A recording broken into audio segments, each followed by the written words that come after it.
What's up, everyone? Welcome back to the 1894. I'm Dara. I have Luke with me here today. Preview on Palace. Luke, how are you feeling coming into it?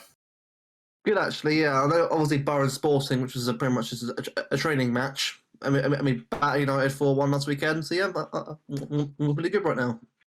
Yeah, 2 training matches in a row. I hope we're coming in a bit sharpish now. You know what I mean? We're looking. We're in that end of the season now, and the business end can't drop any points. Liverpool again. They put Brighton away today earlier. Put them away 2-0. We need to keep up the momentum. We can't drop any more points. They're breathing down our necks. Who are you most excited for now? Players was coming into this. Who are you most excited for? Who do you think is going to drop that performance that wins it? Grealish. I think Jack Grealish I think genuinely, I was so impressed with him. Since his injury, he's come back and really performed really well.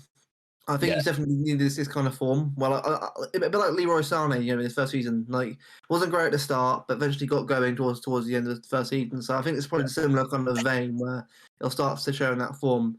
I imagine, obviously, I could probably see Sterling probably start on the right this time. So hopefully he gets a couple of goals, because that against, I know Sporting didn't mean much, but the fact he didn't score that chance towards the end is a bit concerning there. But again, it didn't matter in the really overall, because we're already through anyway. But I just want to sort of just, again, like you said earlier, it's about the form and keep up the momentum. Just I hope De Bruyne keeps up his form. I mean, I know it was only one game, so we've got to find some form somewhere. But hopefully that gave him the confidence he needs, because we need him, man. We need everyone playing. So hopefully it's Bernardo, De Bruyne, Rodri. I just hope others are going to the team later on. But just want to see some form and see some confidence, because it's an important game Monday.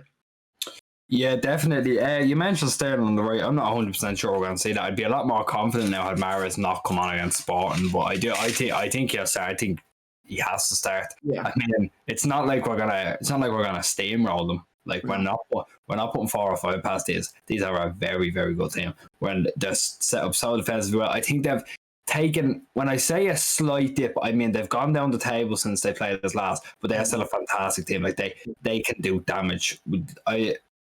Every game now is a cup final. From now to the end of the season is a cup final. This is the first of we have 10 games left. It's the first of 10 Premier League cup finals, and we just need to be switched on. Need everyone's played a part. No, that's not even much more we can really say about it, is it? Like, it's going to be like this. It's going to be a carbon copy of these games coming into Liverpool. Like, Liverpool's the next game will actually turn around and say, right, this is what needs to be done. This just needs to be seen out. This just needs to be won, because with every due respect to Palace, I think we just have a better team where we should be going out and beating them. And not that there shouldn't be a second thought. Realistically, squad for squad, man for man, there shouldn't be a second thought, regardless of how well they're set up. But, like, this should be a game where we do beat them. I'm confident going in. I'm not resting on it, though. That's a thing. But I think we should just talk about the team now straight away. Team news prediction. The predicted 11. We should talk about straight away. First off, we have Edison. I mean, goes without saying. Walker, Cancelo, 2 fullbacks. Again, really goes without saying. I think the counter-attacks are going to be very good. I think Walker's going to be crucial. Hopefully we can say with 11 men this time. Laporte's will be in there. It'll be Laporte and Stones, which is only natural without a Diaz there. If them 2 are playing, I hope Laporte doesn't get caught out by the pace again. He deals well with pace when it comes to some things, but I thought when we played Palace, he was dire. He was absolutely dreadful. Even taking out the red card, he still cost us a goal. He was still clumsy.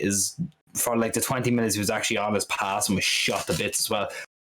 I think it could be getting a monkey off his back doing this if he can just get his head down, put in a good performance. Even the 7 be fine. Luke, what do you think of the defence?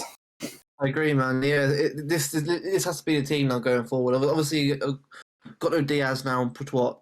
Start of April, maybe middle of April at latest. So we definitely need to keep Laporte and Stone as the main 2. Obviously, I know got Ake back recently, along with Cancelo and Zinchenko. Everyone's come back from illness or injury now. I think today or yesterday. So obviously, it's important to have a fresher squad, almost a fully fit squad to choose from. But we've got to keep that a team the same now. I think go forward, like Pep can't really rotate as much as he used to. And I know obviously he does anyway, but these 10 games are so important now. This is where it's serious business is about to start. And this game particularly, especially Palace, I know obviously it'd be Wolves recently. Was it 2-0? So yeah, well, it'd be Wolves recently. And one of those teams that can definitely surprise people. So again, we've got to make sure that we keep our defence tight, because again, it all takes one counter attack like last time, and then all of a sudden it goes out the window, the plan goes out the window. So yeah, the battle's perfect, mate. Yeah, exactly. Look, it's going to be the best we're equipped dealing with those counter attacks. I think there's a bit of pace in there. Obviously, Stones isn't the slowest himself. Walker's there. Cancelo is very underrated defensively. I think it should be, again, that defence should be enough to deal with anyone. Never mind Palace. Again, that wasn't meant to be disrespectful. Yeah. The midfield, Rodri, De Bruyne, Bernardo, has to be at the minute. It is, judging off the United game, it's the informed midfield. You have to keep at it. Like you said, need to build on some confidence for De Bruyne. I think Palace won't be giving him a minute on the ball is the only thing. So maybe you can find those deep pockets in behind. Bernardo goes without saying, fantastic. And Rodri, I think he could have, this could be like his game where he turns around, drops a 10 out of 10. Like he was playing well in the build up to this, in the build up to the last Palace match. He is playing the best football of his life currently in the build up to this one. I think he's going to break everything now. I think Rodri could end up coming out man of the match, to be honest with you. I think that midfield. Agreed, man. Yeah, this midfield, I think, right now is the inform. I know obviously we have Gundogan on the bench or rotating. I always probably Pep maybe plays Gundogan, but I think so how good De Bruyne was last weekend, you can't really throw him on the bench or else that he has to play the next game. So, yeah, like I said, Palace will be a lot better at the back than United were. Let's be honest there. United were probably train wreck. So, Palace will definitely be a lot more included, especially with Vieira's star football. It's very good star football and works well in the league. So, I think, yeah, Bernardo Silva's going to be working like a horse in that game. He'll be working his bollocks off. So, yeah, that midfield is very perfect, mate. Right now, this should be the midfield three we going for towards the rest of the season. Obviously, barring any drop of form, but this should be the midfield three from now on. Yeah, definitely. Yeah, like you said, barring any downturn in form, this should be it. Like that's it though. Like these are some of the best footballers in the world. They need to be in this team. But then you can look at Gundogan and say he's on the bench. If we need someone to come in and unlock those doors, he's there.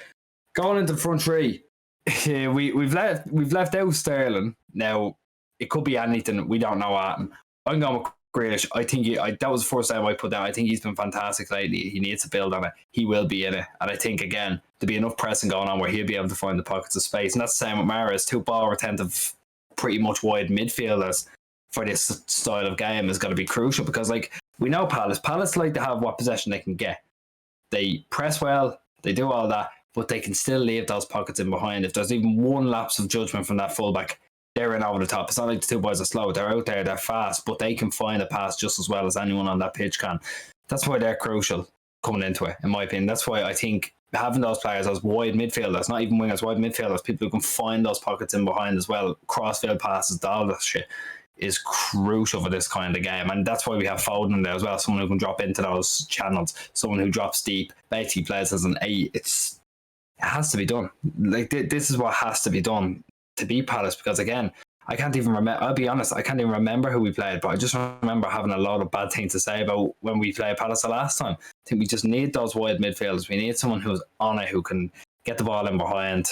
Just that's it. That's going to be it. Can we get the ball in behind when they press us? It's like when you play against any pressing team. That's going to be your plan. Get it in behind. Get someone with a bit of pace and who can run in behind. That's what we have in abundance going forward. Regardless of their conception, they're still very fast footballers. You know what I mean, Luke? What do you think of the front three? Oh, I agree with it, mate. Honestly, this is the front three that should be going for right now. So, I felt Foden was recently, so I think finally got that form back. It's a shame he didn't obviously get the goal against United. I mean, that way that he lobbed Maguire before one was scoring there. I wish he actually scored that goal. That was a great bit of skill. But he's obviously confident right now. Grealish, I'm happy for him. You know, I'm a big fan of obviously since he joined the club. But I'm happy he's finally getting that bit of appreciation. Obviously, you still get the stat people coming out saying goals or assists, but they'll come. They will always come. You know, once you get the form going and the confidence going, he'll start getting goals and assists left, right, centre. And Riyadh, yeah, it obviously came on against Sporting. Look, Sporting, as we all knew, it was dead rubber. It was game over before it even. So anyway, it's more of a training match, as I said earlier on. So it didn't matter who really performed badly or good in that game. It just mattered that we got over the line on Wednesday. But even when Mahrez came on, there was a bit of skill that was on Twitter that he sort of went past a couple of players and it looked like he was really on it, even when it wasn't a meaningless game. So, yeah, that front three's perfect. This team is perfect, mate. This is the team that has to win. We cannot afford to lose anymore or drop any more points. Every game is must win now. Yeah, exactly. You can't say experiment with something that's working, and that's really it. So before I wrap it up, what's the score prediction? I'm going to say 2-0. I think we'll keep a clean sheet. I think we'll train hard, but again, it won't be 4-5-0. Palace are not that team to get back at 4-5-0. Unless obviously they're an absolute mare. This is a much better Palace team. Like that middle pack like Villa, Southampton, Palace, Leicester, they're all on the same level of ability. Sometimes they have mares, sometimes they can be great teams. They're all difficult teams to play against. So Palace will make it hard for us, but I'll go 2-0, Grealish, and I think De Bruyne will score again. I think we'll edge it. Be like, I don't want to say Everton because I think Palace are much, much, much better team than Everton, but I think we'll edge it 1-0. To be honest, it sounds like I'm being pessimistic. We could easily turn around and hit them for 3 or 4, judging by how good we are. Not coming to them and how good we are, we can go and hit them for 3 or 4. I think it'll be a slog. I think we'll have to, like, Selhurst Park will be electric, right? We'll need to be on it straight away. The only way we're putting 3 or 4 passes, like you said, they have a Tony Blair fall apart. That's how it is. I think we'll get a goal just before half time. We'll see it out 1-0. I think that's how I can stand it. And again, like I said, you take those 1-0s, you take those and fucking run with them, to be honest. But that's how it's got to be. Fingers crossed, there'll be no watching on. There'll be a review. So, yeah, we'll see you after the match about 10 o'clock Monday night. Thanks very much for watching.